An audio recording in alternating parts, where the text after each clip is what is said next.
Channel. So, Happy New Year. Um, if you're new here, my name is Tolu. I'm a Christian dating coach. I specialize in showing single Christian women how to go from single to married in a year. And I'm currently accepting clients into my one-on-one dating to marry program where I show you how to start meeting men, going on dates, getting into the right relationship that will get you married. And today I just wanted to come online and share with you guys. This was very impromptu. Just came back from the gym. Let me know if you can hear me. Let me know where you guys are based, because someone is saying no volume. So I want to make sure you all can hear me. So let me know where you guys are based. Let me know your location. Just drop it in the chat. I'm always curious to know where you guys are tuning in from. So yeah, so I just wanted to come on live and share with you all for a bit. Just came back from the gym. I'm in very, after you work out, you have all this energy. So I wanted to talk to you all about making your next relationship the one that leads you into marriage. If you can't hear me, you need to leave the room and come back in, because everyone else can hear me. So leave the room and come back in, because someone typed that in the chat for the person that said that. Thank you. So yeah, okay, I'm seeing Nigeria is here. Nice to see you guys. So let's talk about making your next relationship the one that leads you to marriage. A couple of things. The US is in the house as well. Welcome. So happy to see you all. Namibia is here. Exciting. Nice to see you. I've been to Namibia actually. I went to Windhoek. I hope I'm pronouncing it correctly. Lovely. Love the heat especially. But yeah, so let's get into it. I don't want to get distracted. So here's how we're going to make sure your next relationship is with your husband, okay?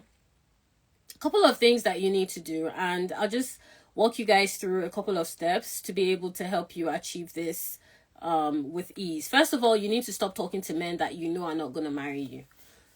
Just stop talking to men you're not, and that's a number of men, okay? So I'm talking about men you're not attracted to. I'm talking about men that are attracted to you. And by the way, just because a guy is talking to you doesn't mean he's attracted to you. It could be he's bored. It could be he's getting some sort of value from your presence. It could be a financial value, emotional value, social value. You also want to stop talking to men that you cannot possibly have a future with. So we're talking about the kind of men that never want to get married, and maybe you want to have kids. They don't want to have kids. And these indicators are not necessarily something that they will vocalize to you, okay? So it could be based on just looking at his current circumstances, as simple as, is he somebody that is financially stable? Is he somebody that is financially flexible? Is he somebody that communicates? Is he somebody that's available to have conversations with you? Is he somebody that actually plans intentionally to make time for you both to spend time together? So these aren't things that that men will tell you. They're things that they will show you. So one of the things I like to do with my clients is to make sure that they know how to pay attention to a man's true intentions, okay? So your attention should be on his intentions, not on what he's telling you. Your attention should be on what his intentions are telling you. And part of the work I do with my clients when we work together one-on-one is really getting that clarity and that level of conviction around what it genuinely looks like when a man is being intentional, is being clear through his actions, and is consistent. And this is how, I'm able to help my clients go from single to married in a year, because they are dating men that have that desire to be intentionally focused on a potential relationship and do want to get married.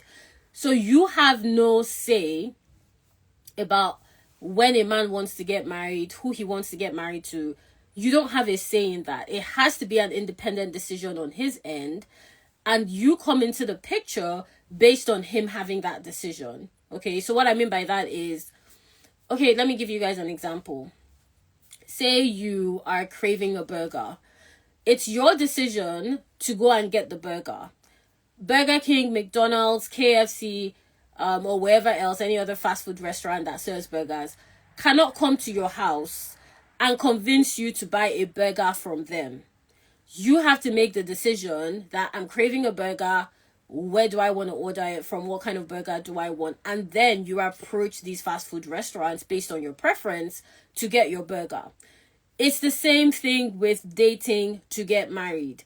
That man has to independently decide, I am looking for a wife. I am looking for a healthy relationship. I am dating with an intentional purpose to get married. And then, based on his independent decision around that, he goes out there to date to meet that intention. It is your job as a woman in that sense to be able to know through discernment and through, interactions with this man, the kind of man that is actually showing up in a way that matches with that destination in mind. The mistake I see a lot of women doing is assuming that just because he's taking you on dates, he wants to get married to you. Just because he says you are his girlfriend, he wants to make you his girlfriend, he definitely sees you as a wife. He does not. He may decide, okay, fine, let me make her my girlfriend because that way it's easier for me to get certain benefits. He may decide, let's be in an exclusive relationship because it's just convenient for him at that point in time. So the work I like to do with my clients is making sure that you are actually in relationships that are leading towards marriage, not in relationships that are just for the fun of it, that are just to see how time passes and progresses, that are just to see if a man changes his mind about you, that are just to, kick it and see what happens, because that's not going to lead you to the marriage that you desire. So the work that I like to do with my clients is to make sure that they are clear about how to identify these kinds of men through their dating process, how they put themselves online and online and organically, how they present their values, so that when that man steps into the picture, you are visible, your value is tangible, and he desires to be in an intentional relationship with you. And that's how, like my clients, for example, will be able to go from single to married within a year because they have positioned themselves strategically in that sense to be in those kinds of scenarios that naturally attract the kind of men that do want to get married. So here's another thing. If you're finding that you're in a cyclical pattern of relationships that are breaking down, or you're constantly dealing with men that only want to sleep with you, that only want to take advantage of you, the problem is you. Let me just put it out there. And if you have any questions, drop it in the question box. This is just a quick chit chat. I'm just saying a couple of things that I've seen just in the course of working, as a Christian dating coach, close to 10 years now, just working with clients, helping women to step into the marriages that they know God has called them into, but they do not know how to make happen. So that's where I come in and I show you how to do that. And if you want to work with me one-on-one, you can apply with the link in my bio. If you're the right fit, we'll hop on a call and I'll show you exactly how I'm going to help you achieve that in a year, just like I've done with my other clients. So back to what I was saying. You are the problem, right? Because you are the only common denominator in those various situations with these different men. So there's something around your dating process that's off. There's something around the way you're qualifying these men that's off. There's something around your spiritual radar that's off. When I say spiritual radar, I mean you're not hearing certain things from God, or you're not listening, or there's something in the space of the spirit that needs your attention. So clients as well, I like to make sure that they're spiritually sensitive. I help them to create prayer plans to really understand how to take authority in the spirit, because sometimes it actually may be a spiritual embargo, for lack of a better way of putting it. So when I say spiritual embargo, what it looks like, not to get too spiritual, but a spiritual embargo looks like you cannot move. Like an embargo, it basically means you cannot move past this point. So if it's a spiritual embargo, it looks like you can never move past, let me see, you can get engaged, but you can't get married. You can get married, but you can't have children. You can get married, but your marriage will never last more than a year. That's the spiritual embargo. And you want to be sensitive to know if you have a spiritual embargo. Some signs will be, there's a pattern in your family. A spiritual embargo always has patterns. So you will see patterns in your family in that particular area. You may notice that in your family, marriages always break up. You may notice that in your family, there's always alcoholism, divorce, untimely death. Those are stamps of spiritual embargoes. So you want to be able to know, okay, is this a spiritual embargo? Because that means you need to take it in the spirit. From it, you always need to go to the spirit first. But when it's a spiritual embargo, That means there's a serious battle that needs to take place in the spirit that you need to be sensitive enough to be able to participate in. Because whether you like it or not, you are a participant. The point is, you're just a passive participant. You now need to be an active participant. You're a participant based on the fact you were born into that family. So with or without your will, you are a participant by blood. You're a participant. You were a participant by agreement. It could have come into your life based on a relationship you had, somebody that you were involved with, based on a contract you signed that you were not. Now, guys, I'm a lawyer by profession, so some of these things sometimes I may give it like a legal definition, but I think I've been pretty like I've explained it in layman terms to be fair. If there's anything I said that is unclear, just drop it in the question box if you're watching this live. Okay. But basically, that's what spiritual embargoes look like. So what I like to do is create specific prayer plans for my clients, especially when I sense there's a spiritual embargo, to be able to help them understand, okay, this is something that we need to attend to in the place of the spirit. As well, we need to show you how to wield authority, spiritual authority, how to step into your authority as a child of God and really weaponize the place of prayer to get breakthrough. Now, of course, we do this as well on Fan the Flame. Like now in my broadcast channel, there's prayers going on. So if you're not in the broadcast channel, join the broadcast channel throughout the month of January. I'm sharing prayers. This is for if you're watching this on Instagram. And we have our prayer convention on an annual basis, three night prayer convention. We've gotten some amazing testimonies from that. But the reason I share that is this: you're as a Christian single woman, and just basically as a Christian, you cannot downplay the place of the spirit in really understanding where you are, why you're there, and what needs to happen to get you to the point of marriage. So you want to have those conversations with God, and what I like to do with my clients is showing them how to facilitate those conversations, hear from the Lord, really sharpen their spiritual senses so that they know what it looks like when God is talking to them. And this also plays out in how you date, because sometimes a man may look perfect, but when you take him to God, God shows you this is not it. This is, in fact, don't go in this direction. If you remember the story of before David was anointed, one of his older brothers that looked the part, even the prophet Samuel, thought that was going to be God's chosen, and God said, actually, no, that's not my chosen. So you don't want to mistakenly fall for a man that looks the part and is actually not what God has promised you. You want to know what your David looks like. So it's important for you to be sensitive in that place of prayer. And what I help clients do when we work together one-on-one is create prayer plans so that they know how to pray very specifically, especially when they're dealing with any sort of spiritual embargo or hindrance. That's a completely different experience. A hindrance means it's not like you can't go further, but if you go further, it's going to come at a cost. So it's a different thing. I don't want to get too technical about it, but I help clients to be able to clarify, okay, are we dealing with that or are we not? And from a practical standpoint, now taking things to a practical level, because stepping into marriage is going to require prayer and practicality to work hand in hand. Faith without deeds is dead. James 2:26, one of my favorite scriptures. So you do need to participate practically as well to make your marriage happen. So to make sure your next relationship is with your husband, you really need to qualify the kind of relationships you're getting in. It's not enough because the guy just says, I want to get married, or I'm looking for a girlfriend. That doesn't mean that's your husband. Being a girlfriend doesn't mean you're a wife. You want to start dating with the very clear intention of stepping into marriage and discerning and really making decisions around that intention from a practical angle. So a practical angle could simply be, I'm not talking to any men I don't find attractive. A practical angle could simply be, I'm going to try online dating, but I'm going to do it in a different way.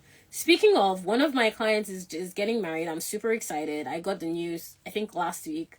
I was so emotional, guys. I was so emotional. I don't know. Anyway, she's getting married and she met her husband online. Reason I bring her up is she wasn't initially open to online dating, but based on my assessment and based on, she's a career focused woman, very busy, constantly coming into contact with people. But the problem that I noticed is she's coming into contact with people from a professional standpoint, not from a personal, socially flexible standpoint. So what I mean by that is not from a standpoint of actually having opportunity to connect with people intimately. So, I helped her set up her online dating profile, put her through the process of really making sure she was positioning herself correctly online. And then one of the men she met, who is now her fiance, walked her through the process of, because I see this a lot with clients, when it starts happening, they get freaked out. So when I say freaked out, I mean because they're not used to men being intentional. They're not used to men pursuing with very clear direction. They're not used to men showing true interest, true actual interest that's consistent. It kind of freaks them out. So she was freaked out by it. Walked her through that entire process of understanding this is actually a good thing, and really breaking down those mental barriers that she had unintentionally put in her way, that was preventing her from stepping into marriage. Now you can see this wasn't a spiritual embargo situation. This was simply just, practically speaking, she hadn't created the opportunity for the marriage to appear in her life, for lack of a better way of putting it. Anyway, she got into a relationship with this lovely gentleman, and now they're engaged and they're getting married this year, and I'm so excited. And all this happened within literally a 12-month timeline. And I say this to let you know men do not waste time. And I've seen this with clients again and again and again. Every single client, to my awareness, that is married now was 12 months. And these are obviously women in different locations, different ages, different backgrounds, different men, different experiences, all within 12 months. To let you know, when a man is interested, when he's intentional, it should be happening within that timeline. So when you're talking about getting into a relationship with your husband, I want the focus to be not on you getting into a relationship, but on what kind of relationship are you getting into. So for instance, when I'm working with clients, sometimes my perspective and how I coach and how I help my clients achieve this result is based on quality dating, not quantity dating. So when I say quality dating, I'm not interested in you talking to 20 men if not one of those men is qualified. I'm more interested in you talking to 1, 2, 3 men that match and mirror what you're actually looking for in a partner, and making sure you're in a position to get that. So maybe if a client isn't talking, like this particular client, case in point, she wasn't seeing what she wanted for, say, the first couple of weeks, and then it got better. I'm not going to get into it because I have a whole process that I put my clients through to be able to know where they are and how much more needs to happen. It's kind of like when you're cooking. Maybe you're making rice. You know how you taste it to see when is it too hard? Is it too soft? Is it just right? That's how dating is. It's a process that you need to let it simmer. For lack of a better way of putting it, you need to let it marinate. Okay, you need to let the flavors get in. So what I mean by that is, at first, when you put the rice on the pot, if you take it off in the next 5 minutes, you're not going to enjoy that food because the rice isn't ready. A lot of you're dating, and this is where I do the work with my clients, they struggle with letting the rice simmer. So when I'm working with my clients, my job is to really help them to learn to trust the process that I've outlined through Dating to Marry that has helped my clients step into marriage, and to really get into the position of learning to taste, as the pot is marinating and simmering. In other words, as your dating process is getting better and better. So with this particular client, it's not like she met her husband the next day or the next week. It took a couple of weeks. It took a couple of months for her to get to the point where the temperature was just right, to keep using that analogy of cooking and rice and testing and tasting. And that's how she met her now husband. And this is the process with my clients. So the reason I share that with you is I want you to focus on the simmering. I don't want you to focus on how quickly can I get into a relationship, because ironically, that could take you longer to get married. I'd rather you were single than you were in a relationship that's going to waste your time. So, when I'm working with clients, it's really about getting them to that point where they are comfortable being single, seeing no man in sight, because I know the man is coming based on the work we're doing, based on how I'm helping them position themselves, how I'm helping them develop their femininity, how I'm helping them communicate their values and really work on their tangible aura. So what I mean by that is work on the way they are able to draw people to them without saying a word. Examples of this in scripture is Esther. There's an anointing that you need to break. Not to go all spiritual here, but you all have it as women of faith. There's an anointing of favor that comes with stepping into marriage with you, that is activated before you get married, which is why scripture says he who finds a good wife obtains favor from the Lord. You have that favor, you're carrying it, but you need to break it. In other words, the scent needs to be what's the word? it needs to be, I'm struggling with English here. The scent needs to already be smelling. For lack of, men should already be able to, your scent should carry favor. I don't know how else to explain it. So that even when you're meeting men that aren't your husband, they will know you're a wife. They will know that you're a woman of substance. They will know that you're a woman that is confident, that carries her value differently. They will be drawn to your aura, your confidence, your clarity, your conviction, even if they are not your husband. You need to be able to know that difference. So the work that comes from letting the pot simmer, for lack of a better way of putting it, from going through that dating process that I help my clients do, is to break that yoke of favor. So that as they are dating, that yoke, that favor becomes more and more tangible. So that when they meet their husband, he wants to marry. He's ready to propose. He's ready to take the next step. He's ready to take her to his family members. He's ready. Think about Isaac and Rebecca, Abraham's servant. He wasn't wasting any time. He's ready to, what needs to be done here? What do you need? What do you need? How can I make this happen? And that is what my clients experience when they meet their husbands, because they've done that work of letting the pot simmer, for lack of a better way of putting it. The reason I'm sharing that with you is because to make sure your next relationship is with your husband, you do want to make sure that you're in that place of milking your favor in a tangible way. And the way you do that is, there should be a currency to your presence. Okay, so what I mean by that is your presence isn't free. It should come at a cost. It should come at a price. That's how value is estimated.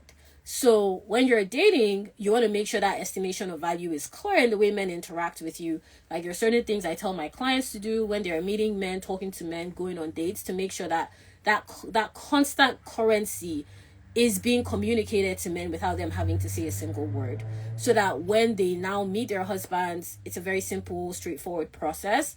And it's so interesting because, usually when, like, my clients that reach out to me that are now engaged, getting married, they all say usually around the same thing of, it happens so quickly, everything is happening all at once, he's moving with so much intention, I'm not used to this. It's kind of like they are now the ones, and what's interesting is they they won't understand because they're in the experience, but this is my job as their coach, right?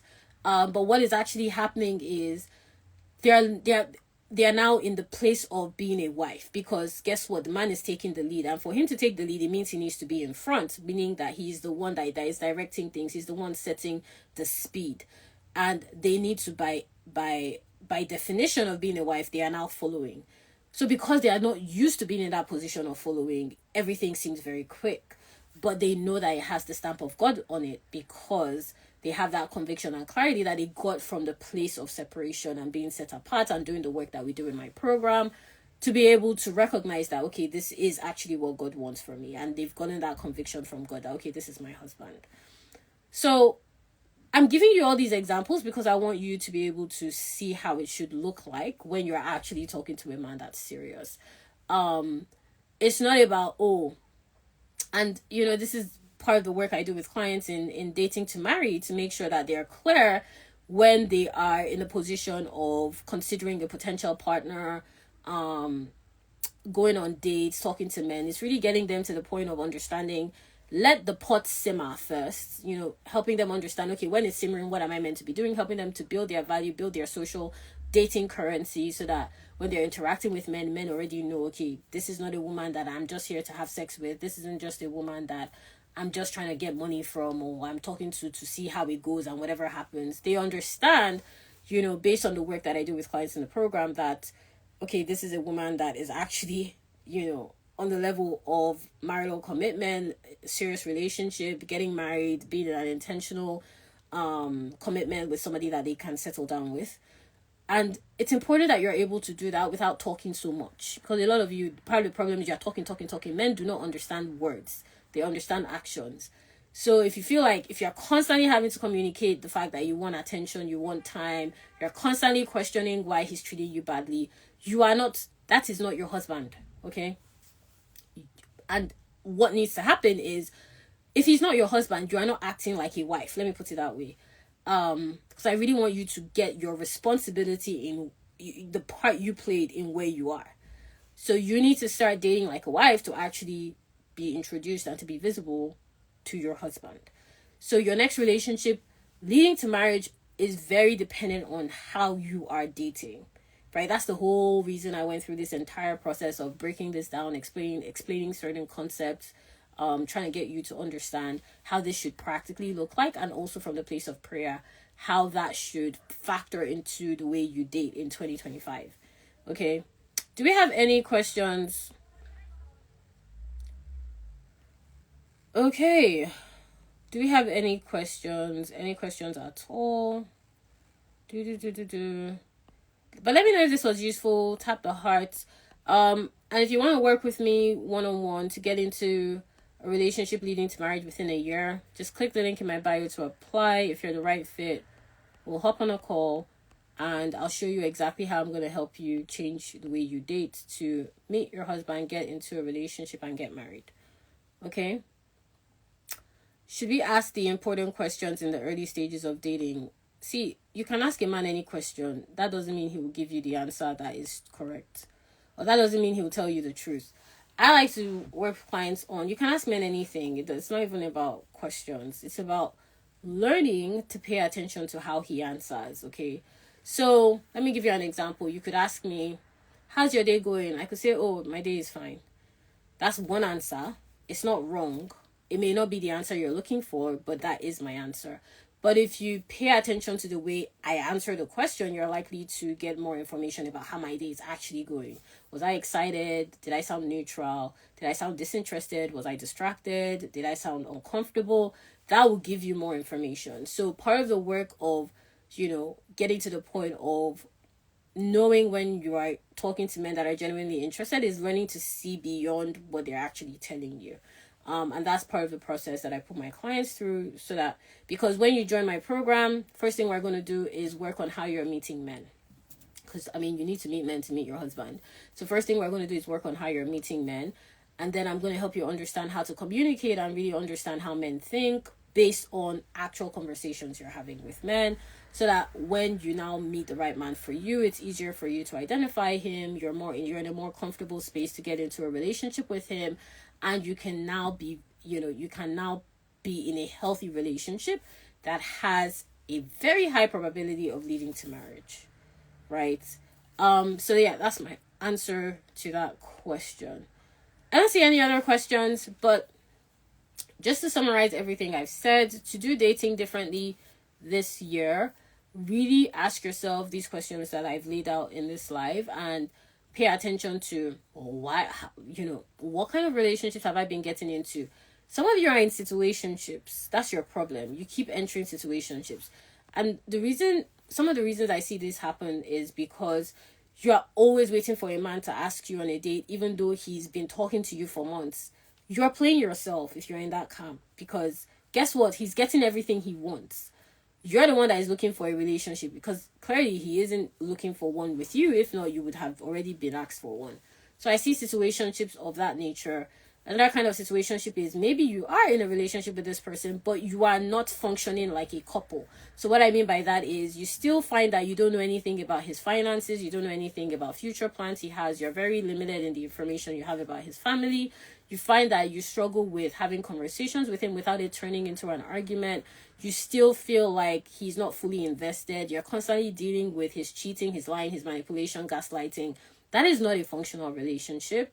So some of you are in that camp. It's a relationship by definition, but in actuality, it is a situationship. I've seen situations where maybe you're dating men that you're not attracted to, or men that you know for a fact it's not going to lead to a healthy relationship, but some of you are getting engaged to men that you are not called to marry. Okay, so that's another thing. That's a whole different conversation. I won't get into it, but I have seen that as well.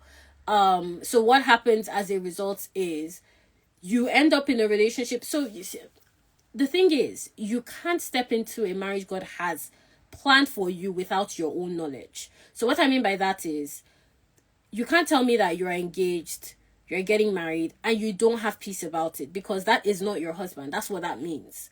You should have peace, you should have conviction, you should have confirmation. If God intended that person for you, those three will be present. So, but what I see, some of you are getting engaged, you're getting so excited and ecstatic, about the prospect of getting married that you've missed the man that you're actually making commitments to. So you want to make sure you enter the right relationship, not just any relationship. So that's why, when we're talking about your next relationship actually leading to marriage, it's not about, you could enter a relationship today and it could be the wrong relationship, but it will take you the next 6-7 months to find out. That's half of 2025 gone. Or you could enter the next relationship maybe 3 months, 4 months from now, who knows. And that is actually the right relationship for you. And by the end of the year, you're engaged, you're getting married. Which camp do you want to be in? Maybe that's how I should put the question. Because the second camp I just explained is what I help my clients do. So it's not about just, let me just enter a relationship, let me just see a man. No, it's about doing the intentional work to make sure that the man that you do commit to is actually the man that you're called to marry, right? So ask yourself, okay, how am I approaching relationships in general? How am I approaching dating in general? Which camp out of the two I just mentioned do I fall into?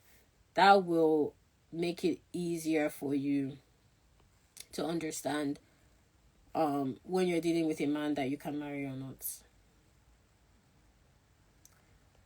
So if you have any questions for me, drop it in the question box. But I'm seeing some questions here. Someone said the guy I'm dating said he wants to settle his family. So if that's all there is to that story, he doesn't want to marry you. Another question.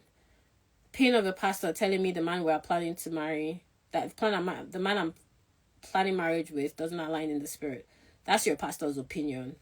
That doesn't mean that's what God said. So some of you just need to stop looking at pastors for confirmation. Look to God. Anything anyone says should be confirming what God has already told you, especially for important decisions like marriage, finances, family, and so on. I don't see any other questions.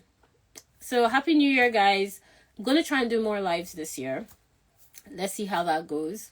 If you want to work with me one-on-one, you're ready to do dating differently, actually get into a relationship that leads you to marriage, then definitely click the link in my bio and first tab to apply to work with me. And if you're the right fit, we'll work together. I'm super excited to work with you to show you how to step into marriage in a year, just like I've helped my clients to do.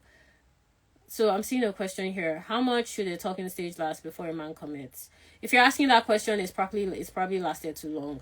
I say commit. I don't like calling it a talking stage. I don't call it talking stage with my clients, but because a lot of you watch these lives, let's say for the sake of this, it's a talking stage. 90 days, within 3 months, that man should be committing. Okay. Now, on the flip side of it, you don't want to be jumping into a commitment too quickly. I'm also not a fan of that. Based on the work I've done, the variety of couples I've helped and women I've worked with and marriages I've helped happen, that's not a good idea either. You want to give it a 90-day time frame because you want to give that length of time to actually getting to know the person, seeing each other in different angles, phases, experiences. But for all my clients, to my knowledge, that are now married, engaged in relationships, 90 days. Even, and this is not just based on the work I'm doing, based on my experience as well, 90 days. Okay? So I don't see any other questions here. But yeah, make sure to share this live with a sister friend. And I look forward to your applications. If you're the right fit, super excited to work with you to make your marriage happen in 2025. Talk to you guys again soon. Take care. Bye.